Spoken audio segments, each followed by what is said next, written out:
Salam l'équipe, salam la team des Z, j'espère que vous allez bien. On va parler dans cette vidéo de la manifestation qui a eu lieu aujourd'hui, le mercredi 4 mai 2022, devant le siège de la FIFA en Suisse. Troisième manifestation de ce type. Les Algériens sont en train de mettre un dernier coup de pression. Donc on va parler, comme j'ai dit, de cette manifestation. On va un peu rentrer plus en profondeur de tout ce qui se passe autour de ça, parce qu'on voit que ça bouge un peu au niveau des médias français, internationaux sûrement. On va voir que les Camerounais sont en train de se calmer. Ils sentent peut-être le vent tourner. Bref, on va rentrer en détail dans tout ça et on va aussi un peu parler de ce recours, tout ce qui est en train de se dire, etc. et pourquoi ça prend autant de temps. Juste avant de rentrer en détail dans la vidéo, n'hésitez pas à vous abonner si ce n'est pas déjà fait, mettre un maximum de pouces bleus et surtout me donner vos réactions en commentaire. Est-ce que vous êtes pour cette manifestation, contre cette manifestation? Est-ce que vous trouvez ça ridicule ou pas? Et est-ce que vous soutenez? Et qu'est-ce que vous pensez de ce dossier, ce recours? Est-ce que vous avez plus d'espoir, moins d'espoir? Est-ce que vous y croyez pas? Bref, exprimez-vous. Une fois que ça c'est dit, déjà, ce que je vais commencer à dire, c'est que personnellement, comme je l'ai dit depuis le début, je soutiens cette manifestation à 100%. À 100% parce qu'on est dans nos droits. On est dans nos droits de demander la justice et réparation sur le préjudice subi. Maintenant, j'avais dénoncé lors des premières manifestations, j'avais dit c'est dommage, ça manque d'organisation tout ça. Et là, je trouve que c'est bien mieux organisé qu'au début. C'est la troisième, ils ont pris de l'expérience. Il y a plus d'appels sur ces choses-là. On sent le vent tourner. On a un Belmadi qui s'est exprimé, une femme qui s'est exprimée. Ils étaient plus d'une centaine aujourd'hui. Comme j'ai dit, il y a des femmes qui ont apporté à manger, de quoi boire, du café, du thé, etc. Donc on voit que c'est mieux organisé, qu'il y a des gens qui sont venus en famille à cette manifestation.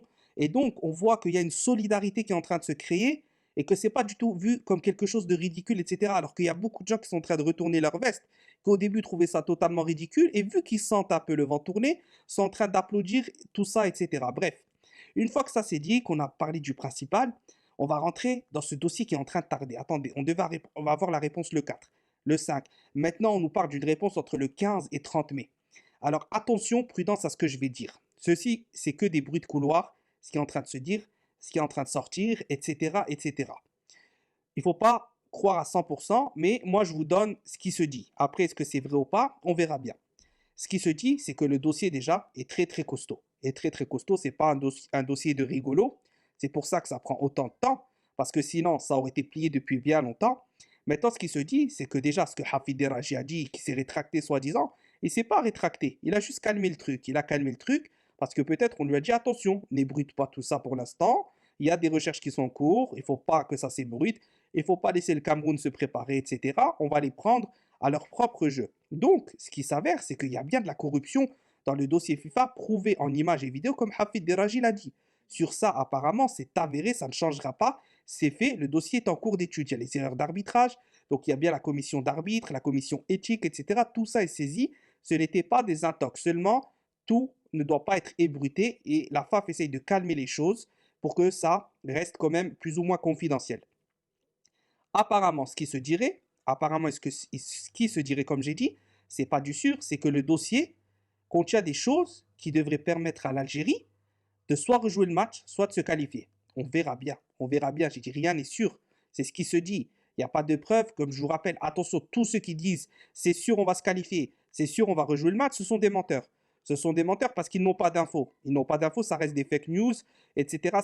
C'est des gens qui veulent propager des choses dans je ne sais quel intérêt, etc. Il faut faire très attention à ça. Mais apparemment, c'est du lourd, c'est du costaud et ça sera en faveur de l'Algérie. On verra bien. En tout cas, la réponse devrait être entre le 15 et le 30, d'après ce qui se dit. D'après ce qui se dit, c'est qu'il y a d'autres instances qui sont en train de se mêler de cette affaire. Ce qu'on n'oublie pas de dire, c'est que maintenant, les médias français sont en train de donner la parole en faveur de l'Algérie et ne trouvent plus du tout ça ridicule. Et il n'y a pas qu'une opinion de pensée qui est totalement camerounaise dans les médias. Non, il y a des choses qui sont clairement en opposition cette fois. Et si des gros médias comme ça sont en train de rentrer un peu dans le mouvement, c'est qu'il y a des choses qui sont en train de s'ébruiter. Maintenant, on verra bien ce que ça donne. En tout cas, félicitations à ceux qui manifestent dans la paix et qui montrent une bonne image parce qu'il n'y a aucune cassure. Il y a des chants, il y a ceci, il y a cela, mais tout est pacifique et c'est très bien, ça montre une bonne image. Et il ne faut pas écouter ceux qui ne soutiennent pas cette manifestation, ceux qui la critiquent. Vous avez le droit de ne pas y aller, vous avez le droit de trouver que ça ne sert à rien, etc. Mais de critiquer pour des gens qui essayent de bouger, de faire avancer les choses, je ne trouve pas ça normal personnellement. Une fois que ça c'est dit, on verra bien ce que le recours donne. En tout cas, il faut qu'Infantino et la FIFA prennent la décision de justice et pas soutenir encore une fois la corruption. Il faut qu'il y ait des têtes qui tombent. Il faut qu'on retrouve ceux qui ont corrompu le match, si il est bel et bien corrompu. Je dis attention, c'est pas forcément le Cameroun, c'est pas forcément Eto'o. Je l'ai toujours dit, c'est bien autre chose parce que ces erreurs d'arbitre et ces tacles d'assassin des joueurs commandités par quelqu'un de bien plus haut lorsqu'on a affronté des équipes ne vient pas du Cameroun. Ça, je vous l'ai déjà dit depuis le début. Les plus intelligents comprendront et ceux qui me suivent savent très bien de quoi et de qui je parle. J'espère que la vidéo vous aura plu. Tahia l'Algérie, on soutient jusqu'au bout. On va aller jusqu'au bout de ce dossier et force à ceux qui soutiennent. On verra bien ce que ça donne et on espère simplement la justice. Tahia l'Algérie.